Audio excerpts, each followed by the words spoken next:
Doctores, ¿cómo están? Muy buenas tardes. Confírmeme, por favor, que me pueden oír. Doctora Nélida, buenas tardes. Sí se le puede escuchar. Hola, Sí, Liz. doctora, buenas noches. Doctora, Gracias. buenas noches. Buenas noches, Paul. Muy bien. Buenas noches. Muchas gracias, Milagros. Muy bien. El día de hoy vamos a dar inicio a este semestre en la modalidad semipresencial del curso de Derecho Penal Empresarial. Para aquellos que de repente es la primera vez que están llevando a través de esta modalidad el curso, vamos a hacer algunas precisiones. La primera de ellas es que este curso se dicta de una forma distinta a la que normalmente se dicta en las clases de manera presencial. El curso requiere que ustedes tengan un estudio independiente eh, fuera de las sesiones de clases que tenemos una vez a la semana. Por tanto, el docente, en la metodología que utiliza al momento de enseñar el curso en esta modalidad es a través de la clase magistral, lo que significa que el docente resalta o da la parte teórica durante esta sesión de videoclase y vamos a abrir un espacio de tiempo para que se hagan las consultas o se absuelvan las dudas que ustedes puedan tener. Pero se parte de la presunción de que ustedes van estudiando y se van preparando con las lecturas obligatorias que están colgadas en el aula virtual en cada unidad respecto de los temas que va desarrollando el docente. Segundo, la modalidad tiene tres productos académicos y una evaluación final. Estos productos académicos están colgados al finalizar cada una de las unidades y en su momento vamos a ir revisándolos antes de que sea la fecha de entrega para absolver cualquier duda o dar las indicaciones que se consideren pertinentes a fin de que puedan hacer un buen desarrollo de ese producto académico. A los tres primeros productos académicos es posible que ustedes como alumnos puedan sumarle 2 puntos. Un punto si es que resuelven la autoevaluación de la unidad y obtienen una nota igual o superior a 16 y un punto si es que absuelven el foro y obtienen una nota igual, superior o igual a 16. ¿Correcto? Dicho esto, la forma de comunicación con el docente es a través del foro de consultas al docente que se encuentra en el aula virtual, salvo que se trate de alguna duda que se tenga sobre sus notas o algún pedido de reevaluación, que en ese caso se deberá enviar al correo institucional un correo indicando el NRC al que pertenecen y cuál es el aspecto de la rúbrica que ustedes solicitan sea reevaluado y la razón por la cual consideran que debe ser reevaluado. Toda solicitud debe estar plenamente justificada. Muy bien, eso en torno a la modalidad de enseñanza y aprendizaje en este curso bajo la modalidad semipresencial. Lo que vamos a hacer ahora es ver primero el sílabo y vamos a revisar el producto académico número 1 porque su fecha de presentación ya está programada para el 2 de abril, ¿sí? Denme un segundo, por favor.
Muy bien.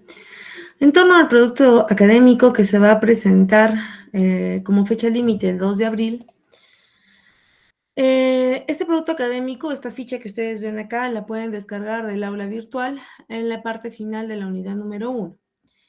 ¿En qué consiste el producto académico en esta oportunidad? Les pide que realicen un análisis y redacten un informe donde comparen los bienes jurídicos que son protegidos en el derecho penal de la empresa y el derecho penal en la empresa respecto de los delitos que podrían configurarse a nivel empresarial. Este informe debe tener 2 páginas como máximo y los criterios de evaluación son los siguientes. La rúbrica, que forma parte de esta ficha, establece cuáles son los criterios que el docente debe evaluar al momento de que revise los informes que ustedes presenten. Y como pueden ver, ya tienen incluso un puntaje asignado. Por lo tanto, el docente se ubica dentro de alguno de estos criterios para asignar la puntuación que corresponde. El primer criterio consiste en las fuentes de información.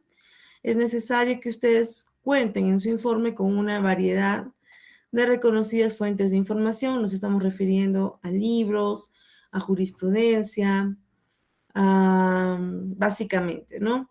Si es una revista virtual, es importante también que se consigne con toda la información necesaria para verificar esta información. El siguiente criterio es la organización de la información. Se busca que esté bien organizada la información que ustedes están presentando, que se divida en los subtemas que ustedes consideren importantes o pertinentes para desarrollar lo que se está pidiendo, este análisis. El tercer criterio son las citas y referencias, es decir, que ustedes utilicen adecuadamente el formato APA para referenciar las fuentes de información que están obteniendo, que están utilizando para realizar su informe. Y las conclusiones que deben estar formuladas de manera clara, pero también deben estar identificadas dentro de su trabajo claramente. Es decir, cuando alguien, cualquier persona, vea el trabajo, debe poder ubicar dónde están las conclusiones. Tienen que estar separadas en el cuerpo del informe de lo demás, del texto, del análisis que ustedes están haciendo. Estas conclusiones tienen que estar relacionadas con el tema, tienen que tener una posición de parte de ustedes sobre las diferencias, de modo que se pueda advertir que ustedes tienen comprensión sobre lo que están desarrollando. ¿Sí? ¿Alguna duda en torno a su producto académico?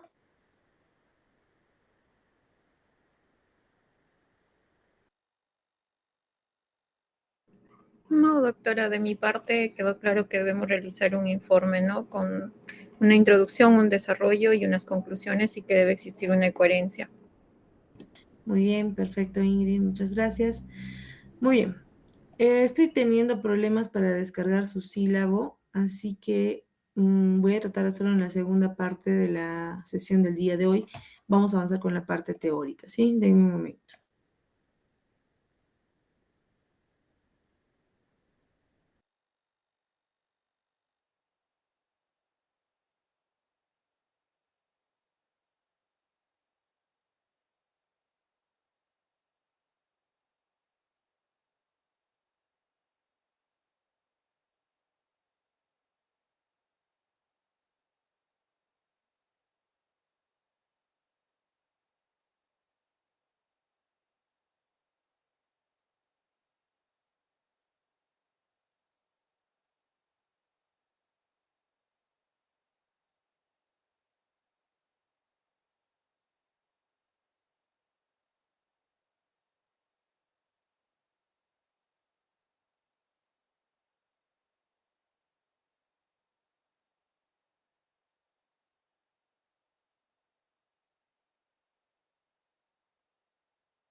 Ok, su compañera nos está compartiendo el sílabo. Muchas gracias, Ingrid. A ver, vamos a compartirlo.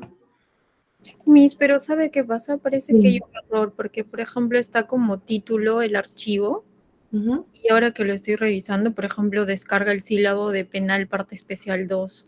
Sí, ¿no? Yo también me acabo de dar cuenta de Sí, eso. no Ya, está disponible el sílabo. ya. Voy a consultar eso para que lo tengan también disponible. Vamos a avanzar con la parte teórica de una vez.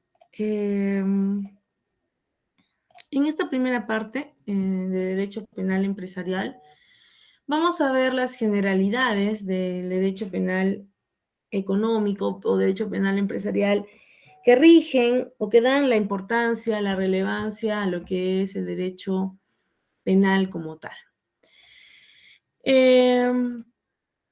Podemos decir entonces, para tener una idea general del derecho penal económico, que el derecho penal económico es una rama del derecho penal que va a buscar regular, así como el derecho penal tiene como línea general la regulación de determinados comportamientos o determinadas conductas que tienen relevancia para el Estado, que son importantes para el Estado para ser sancionadas porque están afectando algún bien jurídico que tiene una especial importancia para el Estado.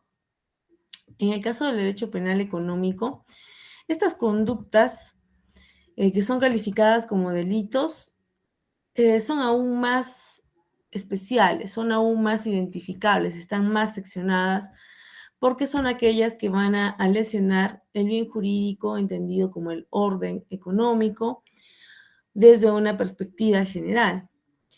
Cuando ustedes han hecho sus cursos de derecho constitucional o de derecho penal general, deben haber escuchado sobre los bienes jurídicos propiamente dichos. ¿Alguien recuerda qué se entiende en el derecho penal por un bien jurídico?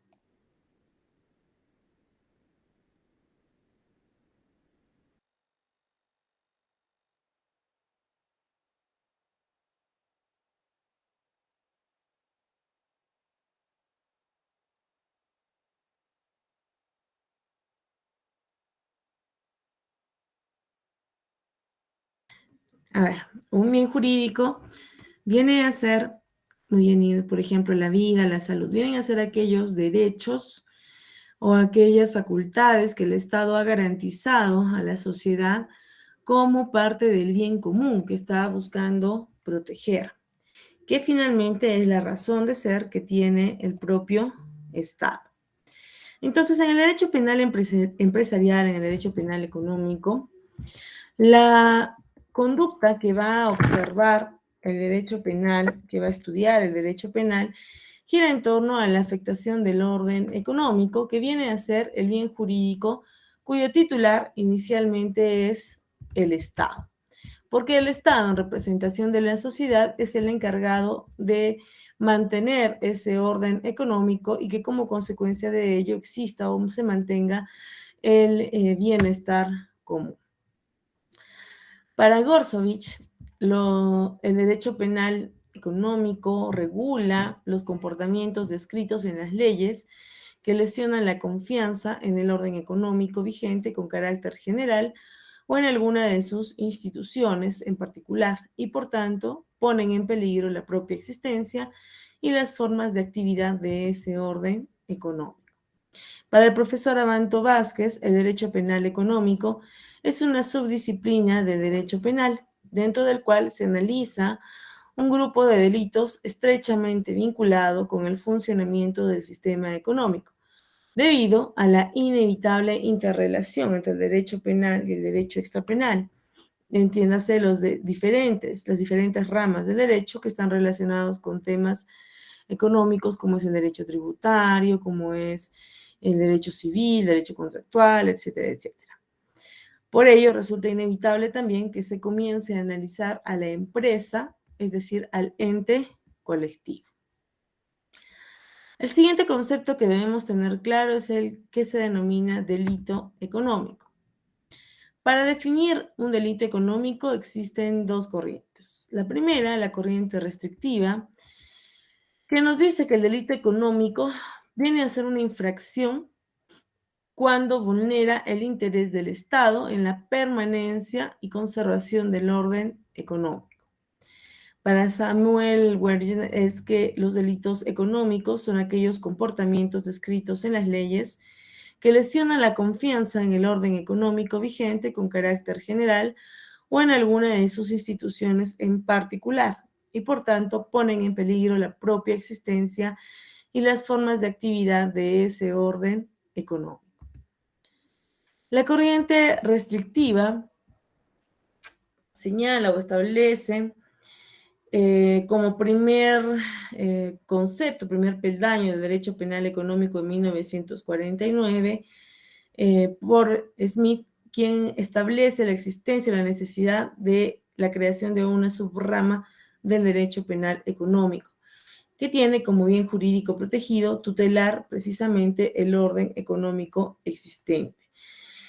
Cuando hablamos del orden económico es la confianza que existe en el mercado, las reglas que rigen para establecer la oferta, la demanda, la regulación de precios, incluso también el pago de impuestos que altera directamente los precios que se establecen dentro del mercado. Luego existe una corriente amplia que nos dice por parte del profesor Tiedman, que el delito económico consiste en un comportamiento realizado por un agente económico, es decir, que tiene participación en la vida económica de un Estado, con infracción de la confianza que le ha sido socialmente depositada y que afecta un interés individual. Es decir, el bien jurídico patrimonial del individuo que se ve afectado como consecuencia de esa alteración. Por ejemplo, si es que yo realizo especulación sobre bienes, como pasó en la pandemia, digamos sobre el alcohol, sobre las mascarillas. La especulación es un delito de carácter económico que lesiona en principio a la persona que se ve afectada al comprar ese producto a un precio mucho mayor al que realmente debería tener dentro del mercado. Pero además, para Tiedman, el delito económico pone en peligro el equilibrio del orden económico, es decir, no afecta solamente el bolsillo del comprador, sino también que afecta el equilibrio de todo este orden económico, cuyo bien jurídico es supraindividual. Entonces, esta última corriente es la que rige en nuestro país. Los delitos económicos tienen una doble afectación, una doble protección de bienes jurídicos. Un bien jurídico patrimonial individual, que es el interés individual de la persona que se ve afectada directamente por el delito, y un bien jurídico supraindividual, que consiste en el equilibrio del orden económico. La corriente amplia, entonces, tiene un doble propósito.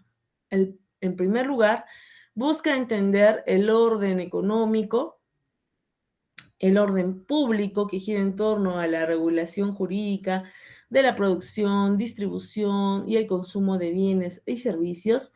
Y en segundo lugar, busca proteger los intereses patrimoniales individuales de la persona. Ello en primer lugar, y en segundo lugar, proteger los intereses colectivos relacionados con la regulación de la economía de mercado, con el ordenamiento económico. Entonces, el bien jurídico lesionado es individual, primero referido al patrimonio de la persona, del comprador, del consumidor final que adquiere el producto, y supraindividual referido al orden económico. Como les decía, prevalece la conceptualización amplia en nuestro país, incluyendo como delitos económicos los delitos fiscales, que son los referidos al no pago o a la variación o alteración de tributos, los fraudes en subvenciones, los delitos cometidos dentro de las instituciones bancarias, financieras o cambiarias, los delitos vinculados al funcionamiento de empresas privadas de seguros, los delitos contra la regularidad del trabajo y la seguridad social, las quiebras, concursos y concordatos de tipo fraudulento, los balances falsos, la competencia desleal, cualquier hecho punible vinculado con el comercio exterior, los daños al ecosistema, reconociendo en nuestro país la existencia de dos bienes jurídicos tutelados, el individual y el supraindividual, buscando respaldar además el orden económico regulado por el Estado. El derecho penal económico sirve de base para la política criminal del Estado en relación a la protección del orden económico. Permite sentar las bases al Estado para que establezcan políticas de índole penal que permitan controlar determinadas conductas y que finalmente sean orientadas a proteger el orden económico.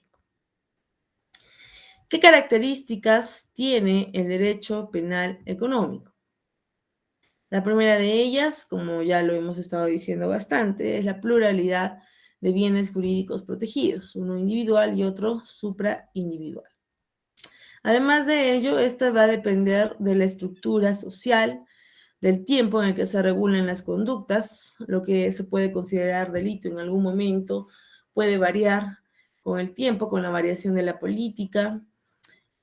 Como ejemplo podemos ver en Estados Unidos, donde hubo una época de represión o de recesión, donde no se podía traficar o vender alcohol, ¿no? Ahora, sin embargo, sí es algo que no se considera un delito y la venta de alcohol o de bebidas alcohólicas es algo normal, ¿no? Otra característica del derecho penal económico es que es cambiante. El orden público, socioeconómico, va variando con el sistema que impera. No es lo mismo que seamos una economía social de mercado que seamos una economía social, ¿no? Entonces, en nuestro caso, nos guiamos por la oferta y la demanda para establecer precios. Nuestra economía depende de eso, pero si fuéramos un país comunista, socialista, probablemente el hecho de que una persona tenga dos casas podría convertirse en un delito, o que gaste una cantidad superior a los $2,000 mensuales también podría instituirse como un delito, ¿no? Eso va formando parte o va cambiando con la política económica de cada estado y también con sus políticas a nivel de la estructura penal. Además, el derecho penal económico legitima la intervención del Estado en las relaciones comerciales de carácter privado. Porque la oferta y la demanda, los términos de la negociación son los que van a realizarse dentro de lo que se considere que es correcto, dentro de lo que se considera que está bien y está fuera del ámbito penal. Además de ello, el delito socioeconómico presenta algunas características procesales que es importante que tengamos en cuenta al momento de entrar a analizar al derecho penal económico. La primera característica procesal es que existe dificultad para conseguir la información necesaria para comenzar una investigación y persecución. Al tratarse de empresas normalmente, porque los delitos económicos en su mayoría vinculan a empresas, a personas jurídicas que han sido utilizadas, han sido creadas o que en la mitad del camino han decidido realizar alguna conducta relevante penalmente.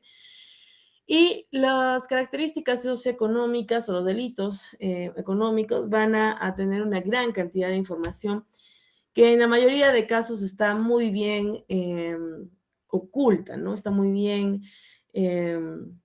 matizada para que no se identifique con rapidez, con claridad. Por lo tanto, esta información que normalmente el Ministerio Público requiere para poder determinar la existencia de un delito económico o no, no suele ser de tan fácil acopio, de tan fácil recolección como en el caso de los delitos comunes. Normalmente porque hay ausentismo de las víctimas, hay escasa especialización de los cuerpos policiales sobre temas contables, financieros.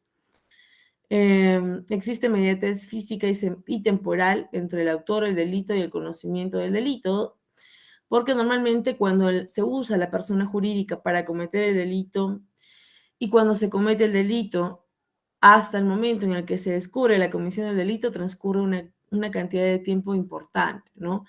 el descubrimiento no suele ser rápido, no suele ser inmediato como en la mayoría de casos comunes, por ejemplo, un robo, un asesinato, que normalmente se dan con rapidez. En este caso pueden pasar muchos años hasta que se identifique el delito, ¿no? El delito económico. Otro obstáculo que se tiene para obtener la información es el secreto bancario, la reserva tributaria y el derecho a la intimidad documental, que asiste también a las personas jurídicas y que también inevitablemente se convierten en una traba para poder acceder a la información de manera oportuna por parte del Ministerio Público. Y otra característica importante es la internacionalización de la actividad comercial.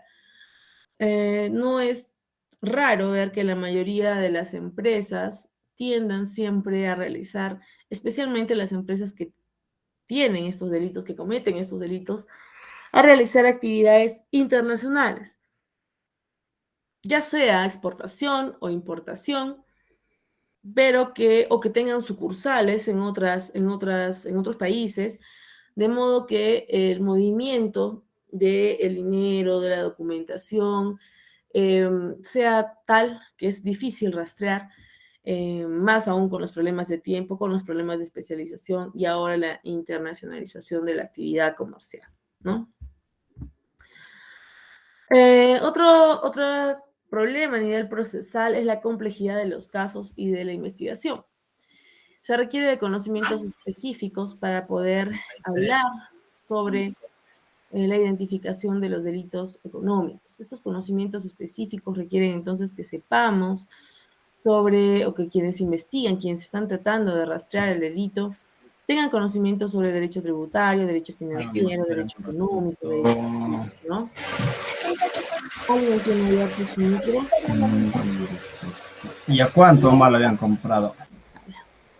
Ya.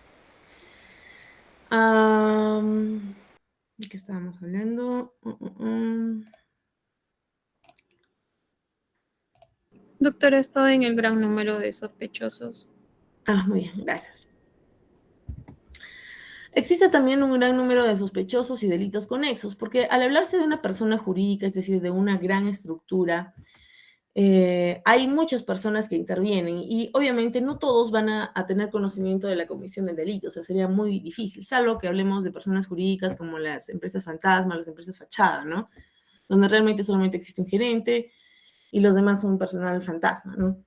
Pero en general, el gran número de sospechosos gira en torno al gran número de personas que normalmente intervienen en las actividades comerciales de cualquier persona jurídica.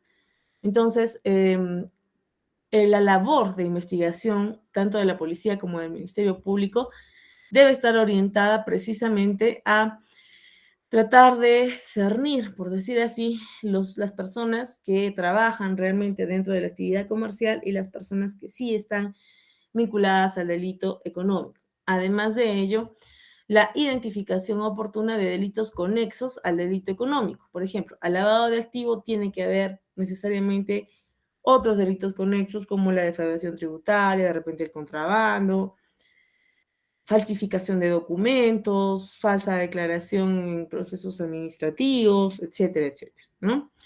Entonces, eso requiere un mayor trabajo, hace más denso el trabajo al momento de la investigación.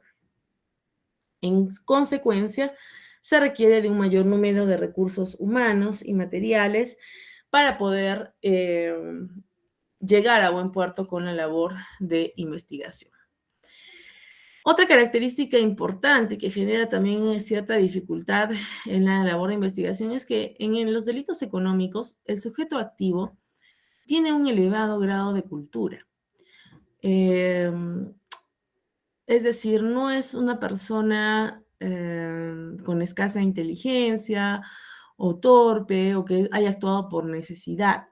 Es alguien que está preparado, que conoce los términos, que conoce la especialidad, que ha estudiado con detalle la forma en la que va a realizar el delito. Por lo tanto, utiliza modos y medios altamente tecnificados para poder borrar cualquier rastro de la comisión del delito, lo que implica que policía y Ministerio Público tengan la posibilidad de utilizar los mismos o mejores medios tecnificados para poder encontrar los rastros de la comisión de dicho delito. Otra dificultad a nivel procesal gira en torno a la perseguibilidad y la perjudicialidad del delito. Como en todo proceso penal, se permite la formulación de algunas técnicas defensivas que algunos malos abogados pueden utilizarlas para dilatar el proceso, como es la formulación de cuestiones prejudiciales, cuestionar la naturaleza pública o semipública del delito, hablar si se trata de algo privado o no, si es privado hay mayor hermetismo sobre la información que se debe otorgar, formular excepciones de improcedencia de acción, entre otras, ¿no? Cuestiones meramente procesales, legales, que permiten dilatar un proceso. Otra dificultad gira en torno a la especialidad de la pretensión civil, que básicamente consiste en la restitución a la situación jurídica anterior.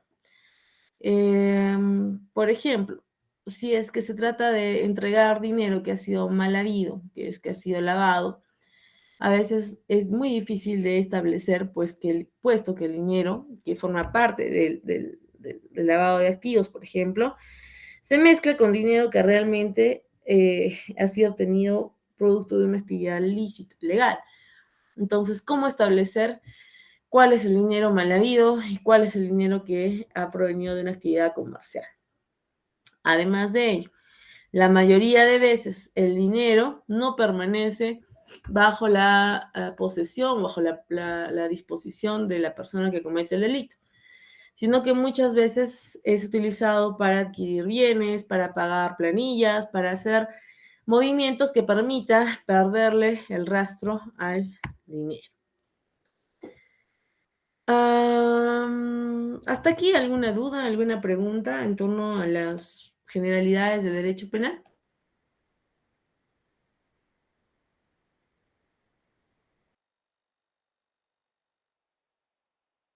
Listo. Continuamos entonces con la criminalidad económica.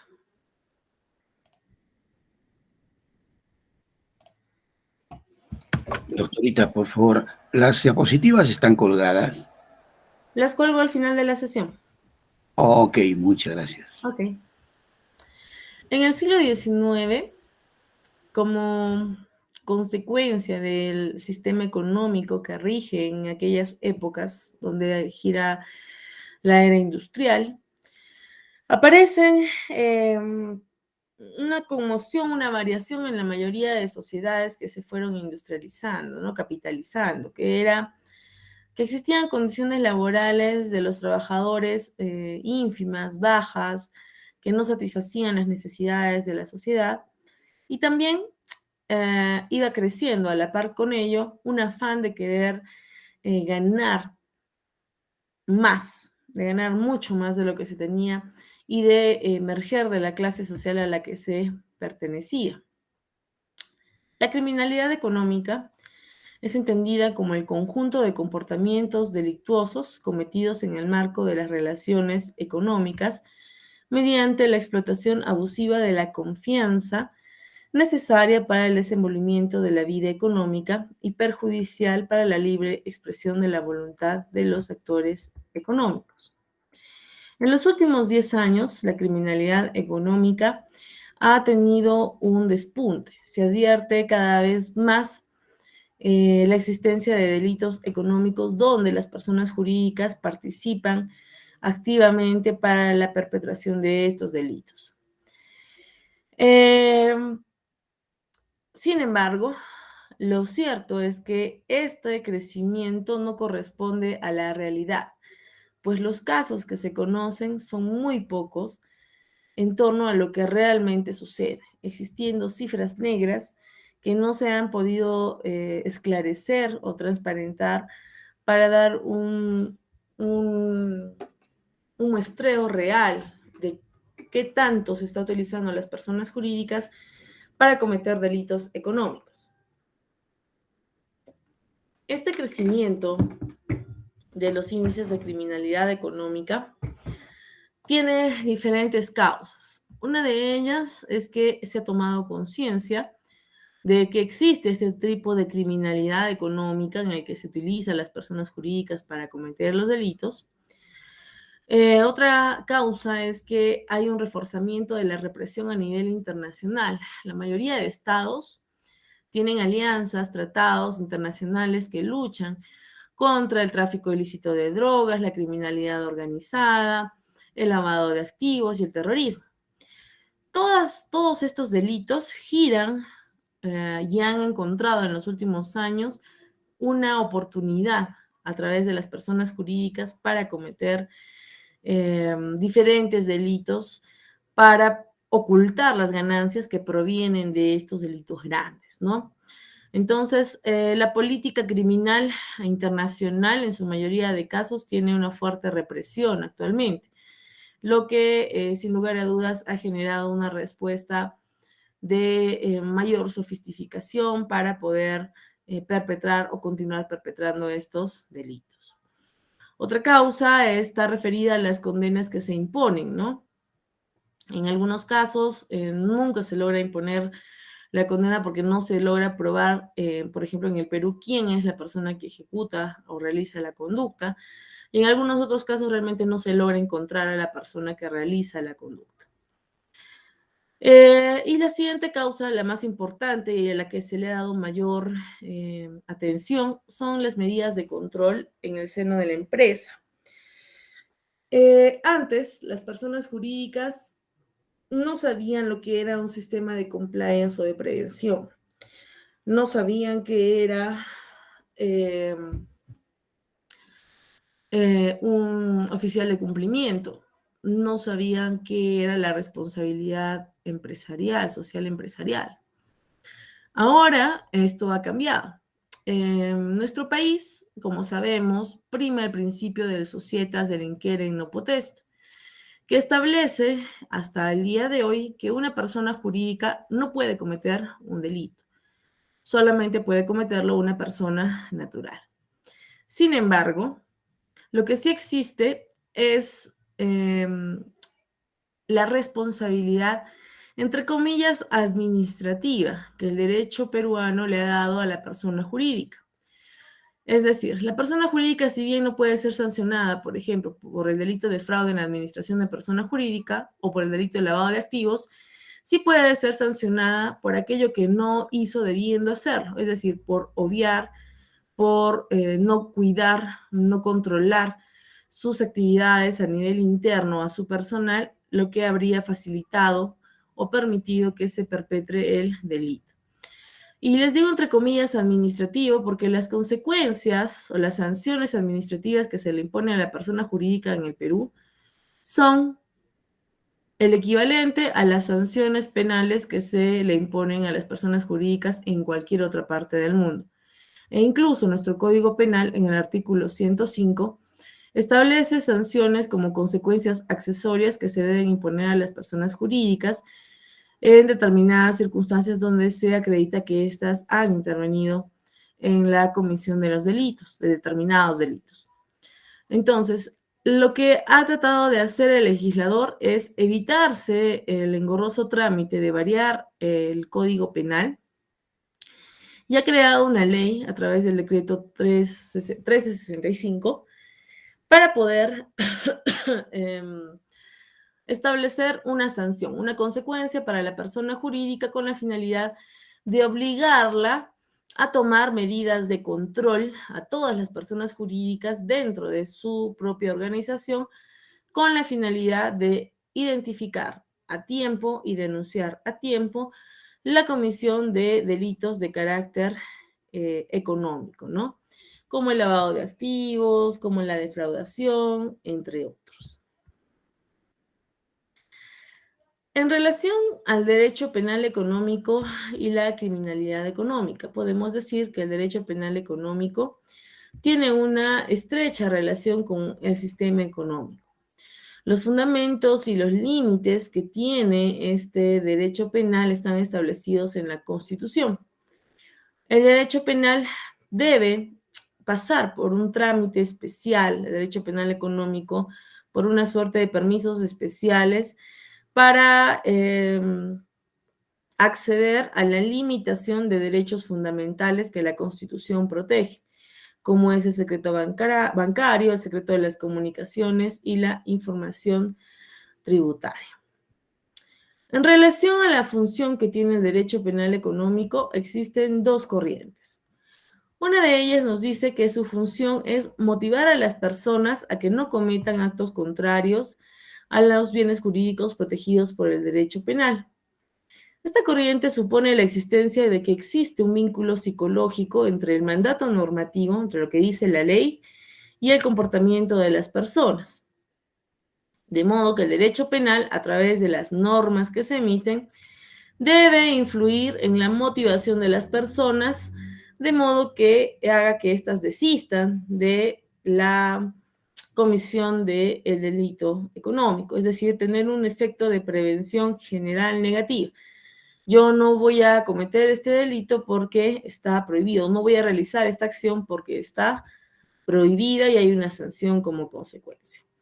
La crítica ante esta corriente es que puede generar abusos, ya que mientras más se sancione las conductas con penas más radicales, estas podrían ser contraproducentes, ¿no? Aumentar las penas por delitos económicos podría terminar en un ejercicio abusivo del ius puniendi por parte del Estado para lograr intimidar o generar esa motivación negativa de no realizar una conducta que es considerada como delito. La siguiente corriente establece que el derecho penal busca restablecer la validez de la norma cuestionada y asegurar la identidad normativa de la sociedad.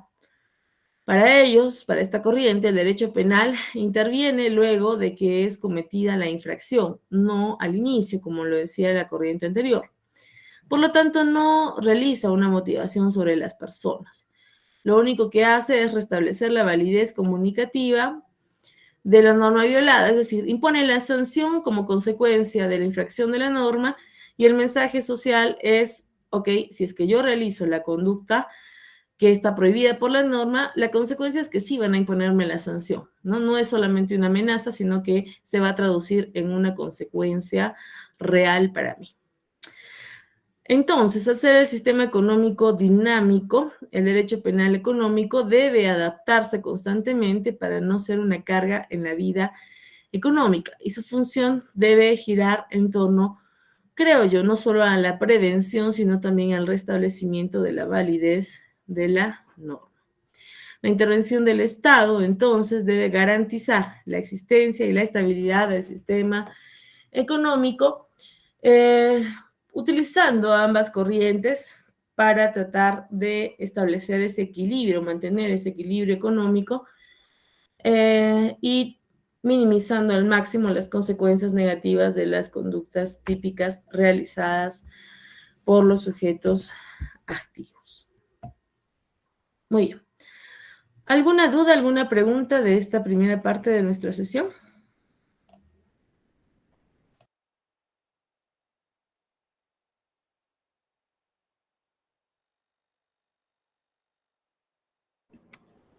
De mi parte, doctora, todavía no. Muy bien, muchas gracias. Lo que vamos a hacer ahora entonces es visualizar un video que explica un poco más detallado por juristas el concepto del delito económico. Deme un momento, por favor.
a estar destinado a comentar los delitos contra el orden económico y financiero. Como en todos los casos, tengo que comenzar hablando por los bienes jurídicamente protegidos. Es bastante difícil identificar el bien jurídicamente protegido con estos delitos. Dice el orden económico y financiero. El código, obviamente, el legislador no puede explicar todo en breves palabras, pero tendría que ser el orden económico y financiero, tendría que ser el orden fijado por las leyes.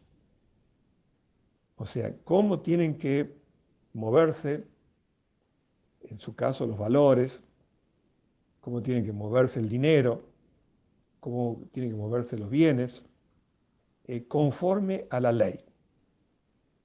El título 13 del Código Penal, al que me estoy refiriendo, ha sido agregado últimamente, y todos los que recuerdan un poco la historia legislativa tendrán presente que cuando el legislador puso en primer lugar en el Código Penal el delito de lavado de dinero, que específicamente es el más, por lo menos, el más notorio de estos delitos, lo puso como una forma de encubrimiento.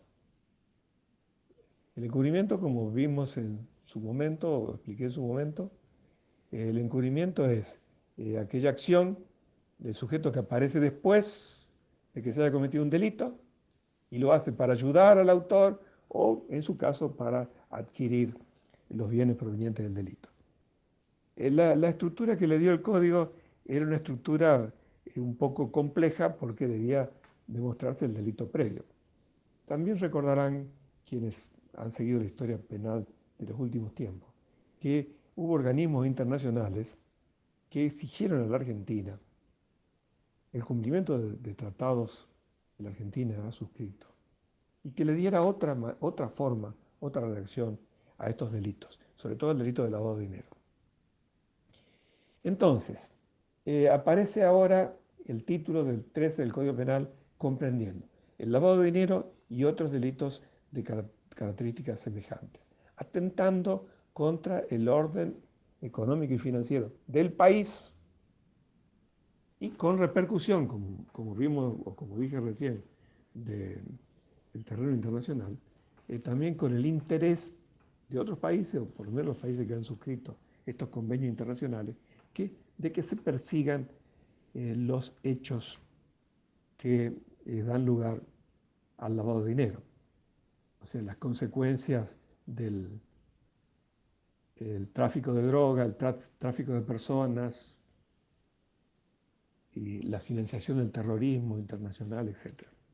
Entonces, el código hoy está castigando el lavado de dinero con una redacción, a mi juicio, no totalmente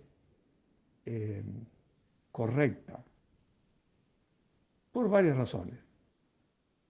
Primero, porque introduce en nuestra legislación criterios que no son tradicionalmente propios de la forma en que se regulan las leyes en la República Argentina históricamente, ni tampoco la tradición continental europea, sino que aparecen influencias de otros sistemas jurídicos. Concretamente estoy pensando en el sistema jurídico anglosajón y, por supuesto, norteamericano. Entonces, el legislador utiliza muchos verbos, cosa no curiosa, pero por lo menos llama la atención porque trata de que no se escape nada. O sea, que no haya ninguna zona de impunidad. Recordamos cuando hablamos del artículo 79 del homicidio, es el que matare a otro, un solo verbo, matar. Ahora usa convertir, transferir, administrar, vender, grabar, disimular, etc.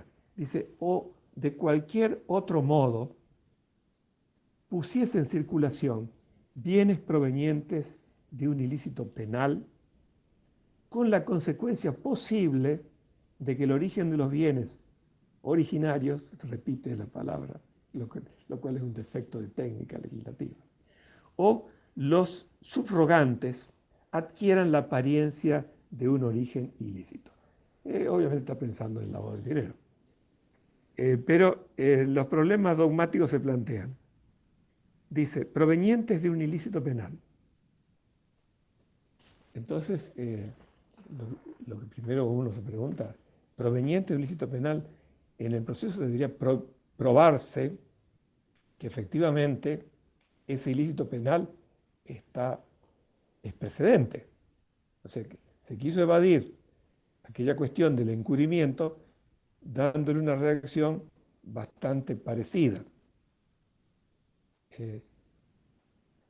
La sensación que queda es que se ha tratado de hacer un tipo penal elástico, de manera que puedan castigarse los actos de lavado de dinero, aunque en rigor de verdad no se cumplan estrictamente con todos los parámetros que la exigencia más técnicamente pura requeriría.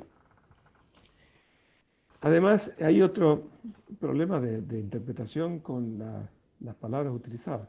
Dice con la consecuencia posible.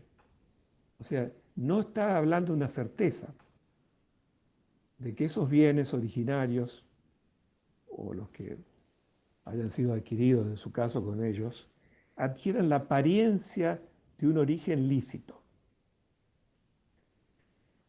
Bueno, de todas maneras, la ley está así y hasta que no sea modificada, tiene vigencia. Aparece una especie de condición objetiva de punibilidad, porque dice el código que se aplicará este precepto siempre que esta negociación supere los 300.000 pesos.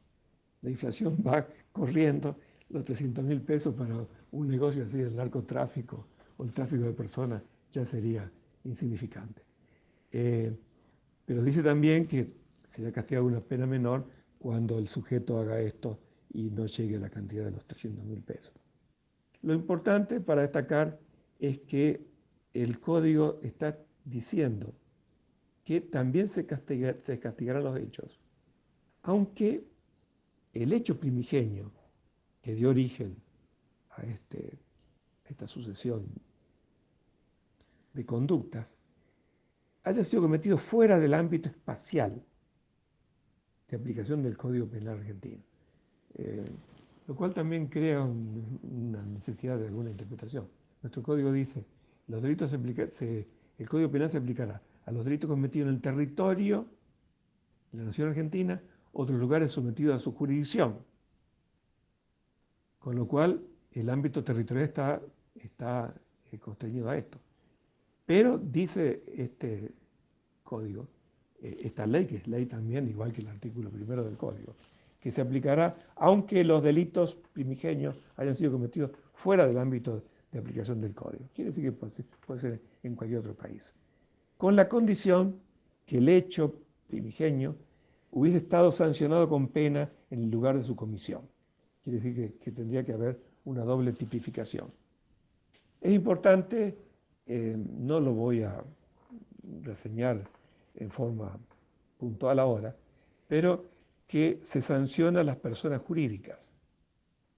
O sea, que se sanciona a la persona física que haya cometido estos hechos, me refiero a persona física como autor, partícipe, instigador, etc., y también a la persona jurídica cuando hayan sido realizados en nombre, con la intervención o en beneficio de una persona de existencia ideal.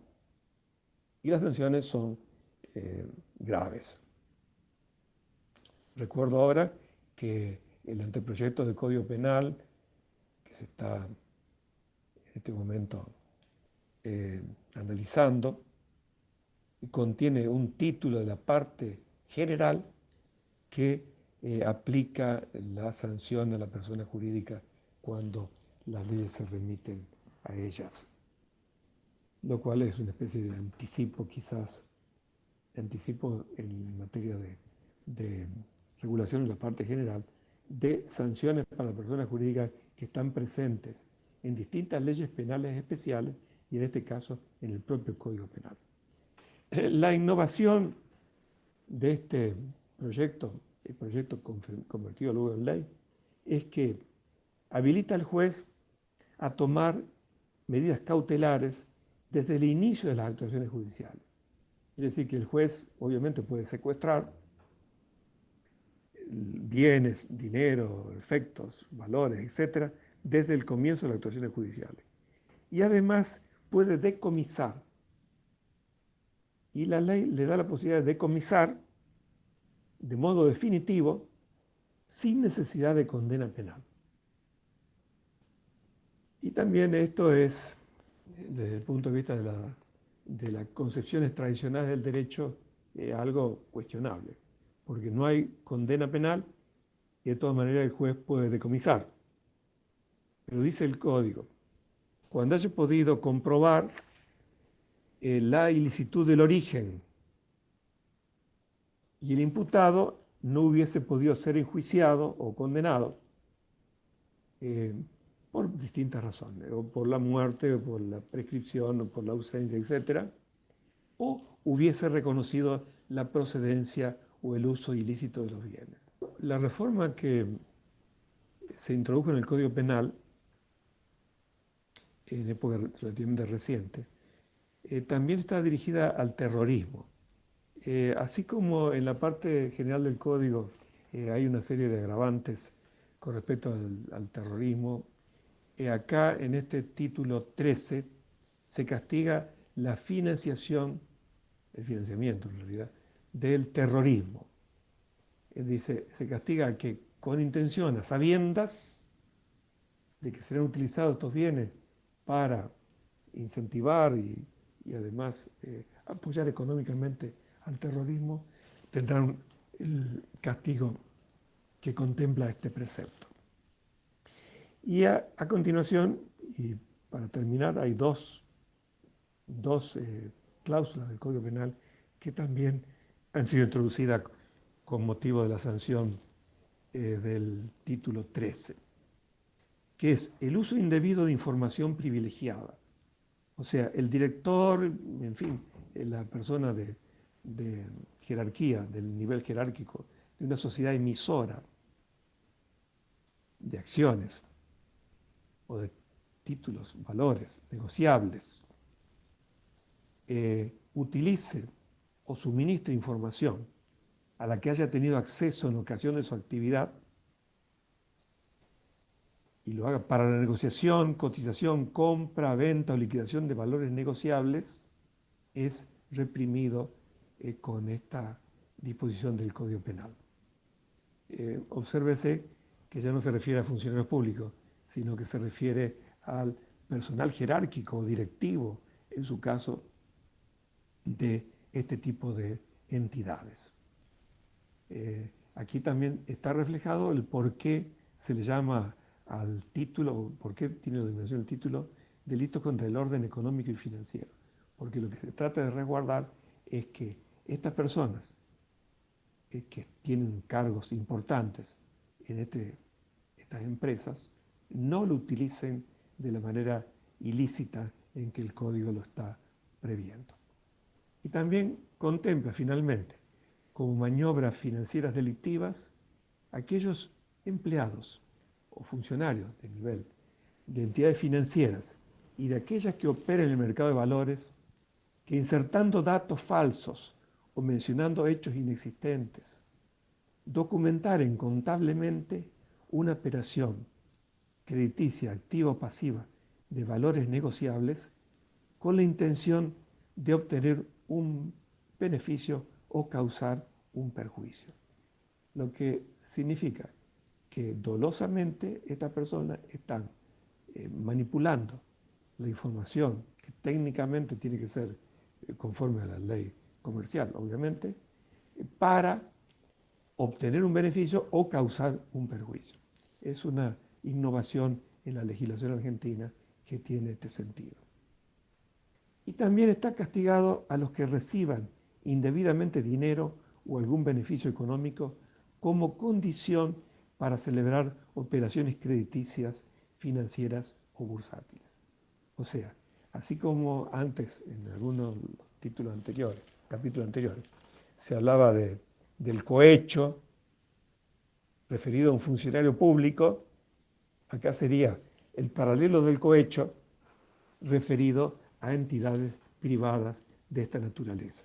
El individuo percibe una comisión para beneficiarse a él o a otro con conductas que normalmente no deberían ser realizadas y que son realizadas justamente en base a ese beneficio económico que le brindan terceras personas interesadas. Y también este delito tiene su figura en cuanto a la sanción eh, vinculada a la persona física y también a la persona jurídica. Quiere decir que se castigará a la persona jurídica cuando se realice el acto en beneficio de ella con su intervención, en fin, como lo expresa el artículo que precedentemente he mencionado. Con esto entonces termino la explicación o el comentario del título 13 del Código Penal, que da fin al libro segundo de los delitos y de las penas en la parte especial.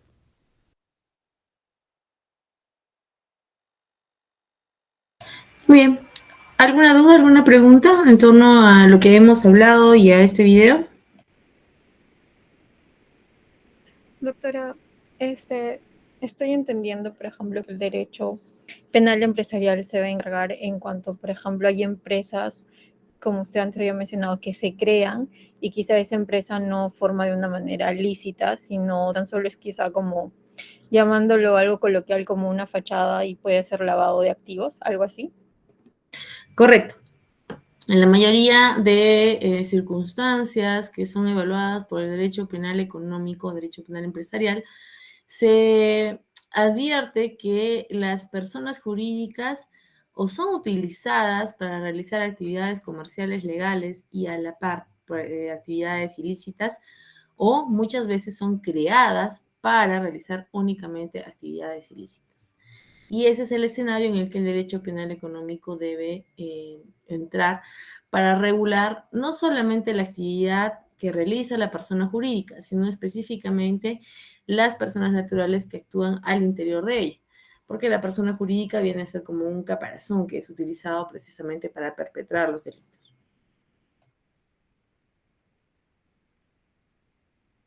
Muchas gracias, doctora. Muy bien, Ingrid. ¿Alguna pregunta más? Muy bien, si no hay preguntas, vamos a tomar un receso de 10 minutos y volvemos con la última parte.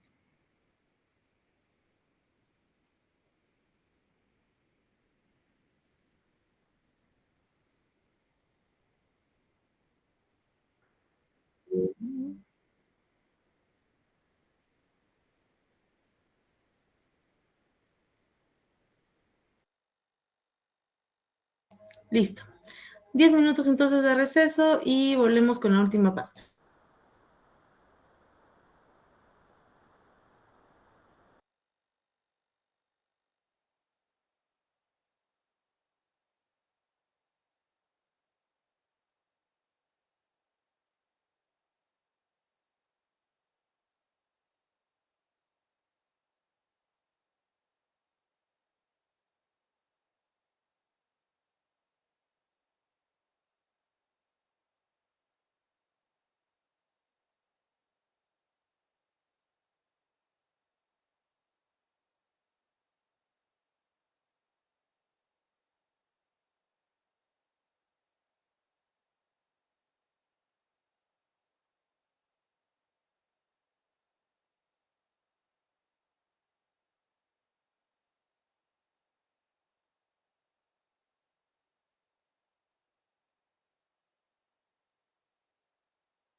Muy bien, vamos a continuar con la última parte de la sesión del día de hoy, hablando de la persona jurídica y la regulación que tiene dentro del derecho penal.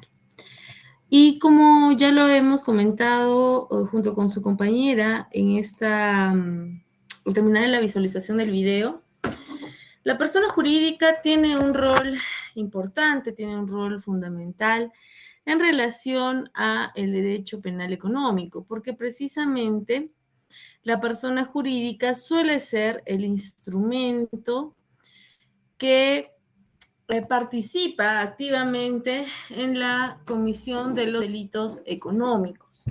Se convierte, como les había dicho, en una especie de caparazón, en una especie de estructura para facilitar las condiciones, las circunstancias apropiadas para la perpetración de estos delitos. El delito en la dogmática penal es una acción típica, antijurídica y culpable. Y lo que todos hemos estudiado en derecho penal general es que esta acción es realizada por una persona humana, por un ser humano, ¿no? La conducta que tiene un perrito, un gatito, no es una conducta de relevancia penal, pero solamente la conducta humana es la que puede tener esta relevancia penal. Y esto gira en torno a la creencia dogmática inicial del derecho penal de que solamente la persona natural puede tener voluntad y que la persona jurídica como tal, a ser una ficción jurídica creada por el hombre, no tiene realmente voluntad y que su voluntad depende de la sumatoria de voluntades de los accionistas o de quienes la conforman. Este razonamiento corresponde a un principio del que ustedes ya deben tener conocimiento, que es el principio società delinquere non potest, que establece que la sociedad no puede cometer delito. El fundamento de este principio radica en la inexistencia de la sociedad colectiva o del ente colectivo como una persona. Por lo tanto, no puede ser sujeto de imputación penal. Otro argumento de este principio es que no tiene capacidad de acción. La persona jurídica no tiene una capacidad de acción, ya que esta acción típica solamente es realizada por los individuos, por las personas naturales. Independientemente de que el ente colectivo delegue alguna función a alguno de los miembros, no significa esto que tenga esta capacidad de voluntad. Por lo tanto, de lege lata, es decir, de interpretación de la ley de manera estricta, no podríamos hablar de una capacidad de acción de la persona jurídica.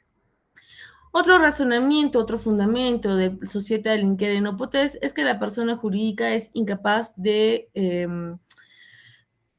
ser objeto de concurrencia de la culpabilidad, del elemento culpabilidad de la estructura del delito. Este juicio de reproche tradicional que se esboza sobre el análisis de los delitos en personas naturales, que justifica la concurrencia de la culpabilidad, que, haciendo memoria, constituye la posibilidad de haber realizado una conducta distinta conforme a derecho y la voluntad de no querer hacerlo por parte del sujeto activo, es incompatible con la naturaleza de los entes colectivos. No pueden concurrir en ellos la culpabilidad. Otro criterio es la imposibilidad de ser sujeto de una pena, específicamente de la privación de la libertad, que es la pena máxima, la pena central que rige dentro del derecho penal.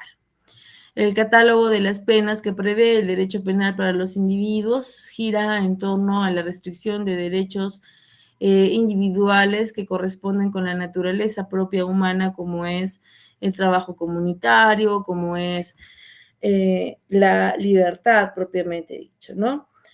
Por lo tanto, no se le puede privar de libertad a una persona jurídica, entonces carecería de sentido atribuirle responsabilidad penal si es que no se va a poder llegar finalmente a la ejecución de la pena, que es uno de los últimos pasos y el fin último del derecho penal.